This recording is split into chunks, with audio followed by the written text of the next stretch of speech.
So your assignment is to walk around and get several drawings down. You can draw them to scale. If you divide by 10, they should fit mostly on your paper. You're going to put your trigonometry here. Make sure to put the triangle name. They all have little dumb names, like the skinny or venti or the so close, that guy. Anyways, so you draw your triangle to scale as best as you can. Write down the numbers that you got for them, and then you need to find the angles. So there's a way to use trigonometry to find the angles that you don't know. Now each one of these angles are labeled here. I've got theta, it's a Greek letter, and I've got psi, it's a Greek letter. And they are so often used for labeling angles. Now to do the trig, it's gonna look something like this. So let me give you one that, and you're measuring in centimeters, by the way. So let me give you one that, just one for fun. This one is gonna be 10. So this one's 10 centimeters. And then I'm gonna make sure it's a 90-degree angle for you.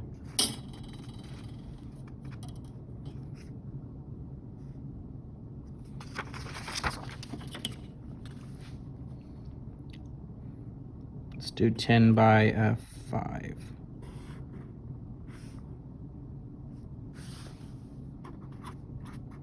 Here's my 90-degree angle. And let me do my hypotenuse, which looks like the hypotenuse is a decimal. It might be about 11.1. Anyways, that one's not important. I'm gonna focus on these. So I've got my two angles, psi and theta.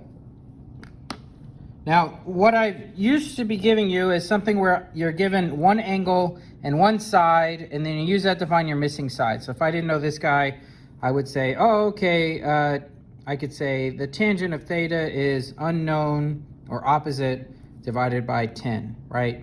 But I have to know what this angle is. If I don't know the angle, I can do something that goes backwards. Sort of like when you have a graph and you say, like, oh, x is equal to y over here. Instead, you say, okay, I know that the answer of y is 10. What value of x did that give me? It's called inverse or backwards.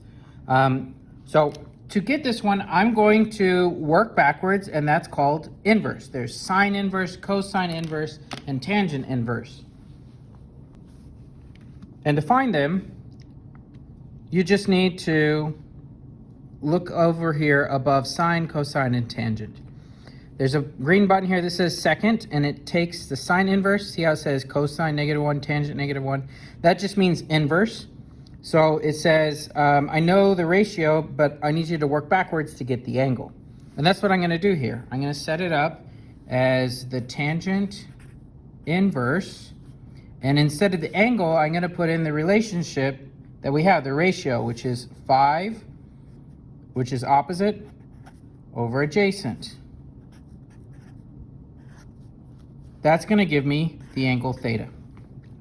So to type into my calculator, 5 divided by 10 is 1/2.